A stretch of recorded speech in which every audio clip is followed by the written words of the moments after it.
So there seems to be a lot of scuttlebutt down at the social media lodge that as a Canadian, if you're going to travel to the States, the evil orange man's going to be there at the border to shake you down. So I thought I'd look into this.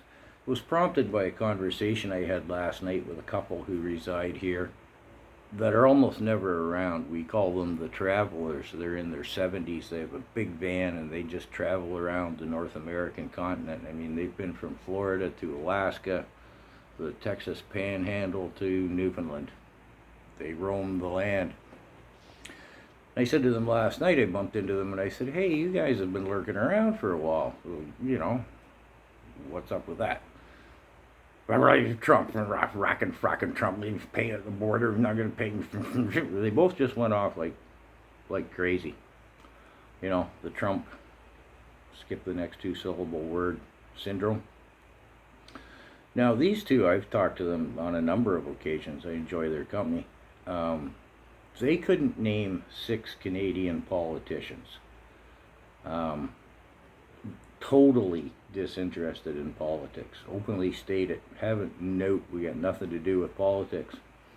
But somehow, well, like I say, they just sat there spitting nails about Trump. And I said, is there a fee at the border to cross? Oh, yeah. I said, well, how much is it? Don't know. Doesn't matter. I'm not going to give that racking Trump any my money. Okay, so I thought I'd look into it. Now, the States has made some changes at the border. Starting May 29th of 2025, the U.S. has new rules for green cards. I'm not going to get into that. April 11th, same year, Canadians staying for 30 days or more may need to register online if they weren't, I guess, given a form 194 or I-94, whichever it is, when they entered the country. There is no fee for registration, and it can be completed online if, I guess, you didn't get the form at the border or however that works. Now, we move to, there is a new U.S. visa integrity fee, $250 charge, applied to most non-immigrant visa applicants.